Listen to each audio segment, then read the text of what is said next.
நண்பர்களுக்கு வணக்கம். இப்போ நம்ம எங்கே இருக்கோம் அப்படின்னு பார்த்தீங்கன்னா, ஆடலூர் அப்படின்ற மலையில் இருக்கோம். இது பார்த்தீங்கன்னா கொடைக்கானல்ல கீழ்மலை அப்படிங்குவாங்க. பெரும்பாறை, பண்ணக்காடு, தாண்டிக்குடி, தடியன்குடிசை, ஆடலூர் அப்படின்னு மலையில் தான் இப்போ நம்ம இருக்கோம். கொடைக்கானல் மலையில் கீழ்மலை அப்படின்ற ஏரியா. இங்கே நமக்கு ஒரு 2 ஏக்கர் சேல்ஸுக்கு வந்திருக்கு. ரோட் ஃபேஸ்லேயே வந்திருக்குது. இடத்தோட ஃபுல் டீட்டெயில் பார்க்க போகிறதுக்கு முன்னாடி நம்மளோட யூடியூப் சேனலை முதல்ல பார்க்குறவங்க சப்ஸ்கிரைப் பண்ணிக்கோங்க. அப்போ தான் நான் அடுத்தடுத்து கொடுக்குற வீடியோ உங்களுக்கு நோட்டிஃபிகேஷனில் கிடைக்கும். நமக்கு இந்த 2 ஏக்கர் பார்த்திங்கன்னா தார் ரோட் ஃபேஸ்லேயே அமைஞ்சிருக்குது. 2 பக்கம், அதாவது ரோட்டுக்கு இருபுறமும் 1 ஏக்கர் 1 ஏக்கர் அப்படின்னு அமைஞ்சிருக்கு. நமக்கு இதில் நமக்கு என்னென்ன ஃபெசிலிட்டிஸ்லாம் இருக்குது அப்படின்றத நம்ம உள்ளே போய் இடத்துல போய் பார்ப்போம். ரோட் ஃப்ரண்டேஜ் மட்டும் பார்த்திங்கன்னா ஒரு பகுதி, இப்போ நீங்கள் பார்க்குற இந்த பகுதியில் இருக்கிற ஃப்ரண்டேஜ் மட்டும் ஒரு 80 அடி ஃப்ரண்டேஜ் கிடைக்குது. இந்த பகுதியிலேருந்து ஆரம்பிக்குது. நமக்கு இங்கேருந்து ஆரம்பித்து அங்கே ஒரு 2 வீலர் நிற்கிது பாருங்கள், அந்த ஒரு போர்டு இருக்குது பாருங்கள், அது வரைக்கும் இருக்குது. இதோட ஃப்ரண்டேஜ் பார்த்திங்கன்னா 70 அடியிலேருந்து 80 அடி ஃப்ரண்டேஜ் கிடைக்குது. இன்னொரு புறம் இருக்க 1 ஏக்கர் பார்த்திங்கன்னா இந்த மின்சார வேலி இருக்குது பாருங்கள், இதுலேருந்து ஆரம்பித்து கடைசியாக அங்கே ஒரு போஸ்ட் மரம் இருக்குது பாருங்கள். இந்த போஸ்ட்டில் அங்கே கடைசியாக ஒரு போஸ்ட்டு ஜூமிங் போகிறேன் பாருங்கள், அது போஸ்ட்டுக்கு அடுத்து வரைக்குமே இருக்குது. இதோட ஃப்ரண்டேஜ் பார்த்திங்கன்னா ஒரு 100லேருந்து 150 அடி வரைக்கும் நமக்கு ஃப்ரண்டேஜ் கிடைக்குது. இதில் உள்ள இந்த 2 ஏக்கரில் என்னென்ன ஃபெசிலிட்டிஸ் இருக்குன்றதை பார்ப்போம். இந்த 2 ஏக்கருமே பார்த்திங்கன்னா சூரிய ஒளி ஃபென்சிங் போட்டிருக்காங்க. சோலாருக்கு தடுப்பு கம்பி வேலி போட்டு ஃபுல்லாகவே ஃபென்சிங் போட்டு வச்சுருக்காங்க. இதில் மிளகு கொடி இருக்குது. இப்போ நீங்கள் பார்க்குறது தான் இந்த மிளகு கொடி. இந்த மிளகு இங்கே பாருங்கள், இதுதான் மிளகு கொடி.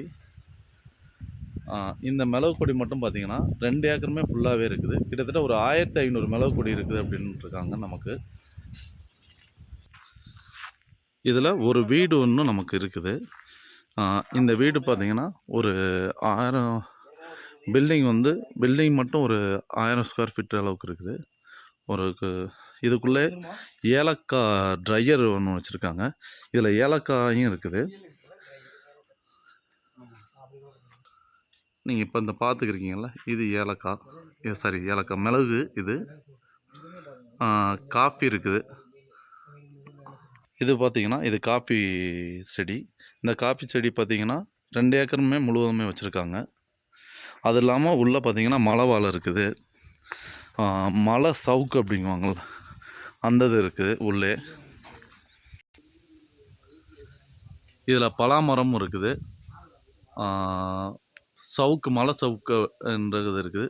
இதில் கிட்டத்தட்ட பார்த்திங்கன்னா ஒரு 1500 மிளகு கொடி மட்டும் போட்டு வச்சுருக்காங்க. இது காப்பி செடி. காப்பி இப்போ காய் காய்ச்சிருக்குது.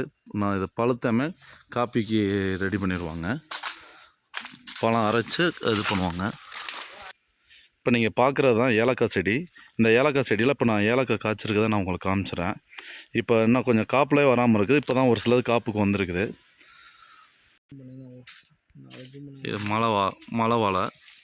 எவ்வளோ சொல்கிறாங்க? அவகோடாவும் இருக்குது நமக்கு இதில். இப்போ நான் உங்களுக்கு காமிக்கிறதான் அவகோடா. பலாமரம் இருக்குது. இதில் பலாமரம் இருக்குது. உங்களுக்கு ஏலக்காய் காமிக்கிறேன்னு இருக்கேன். இதில் இப்போ பார்த்தீங்கன்னா காப்பு முடிஞ்சு எடுத்துட்டாங்க. அதில் தவறுனது ஒரு சிலது இருக்குது. இப்போ கொஞ்சம் பூ எடுத்துருக்குது. இதுதான் ஏலக்காய். இப்போ தான் பூ எடுக்குது. இனிமேல் தான் சீசன் ஆரம்பிக்க போகுது. பார்த்துக்கோங்க, இதுதான் ஏலக்காய். இதுக்கு இந்த 2 ஏக்கருக்கு அவங்க விலை சொல்கிறது பார்த்தீங்கன்னா,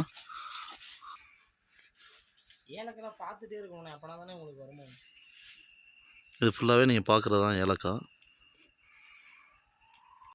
இதில் பார்த்தீங்கன்னா ஒரு போர் இருக்குது, 3 ஃபேஸ் சர்வீஸோடு தான் இருக்குது. இன்றைக்கி நமக்கு ஏலக்காய் மிளகு பார்த்திங்கன்னா கிலோ 1000 ரூபா, 1500, 2000 ரூபாய்க்கு மேலே போகுது. நல்ல வருமானத்திலோடைய தோட்டமாக தான் இருக்குது. இது ஏக்கர் பார்த்திங்கன்னா 45 லட்ச ரூபா விலை சொல்கிறாங்க. விலை நம்ம பேசி குறைச்சிக்கலாம். நேரில் வாங்க. மேலும் தகவலுக்கு டிஸ்கிரிப்ஷன் தெரியுற நம்பருக்கு கால் பண்ணுங்கள். நன்றி.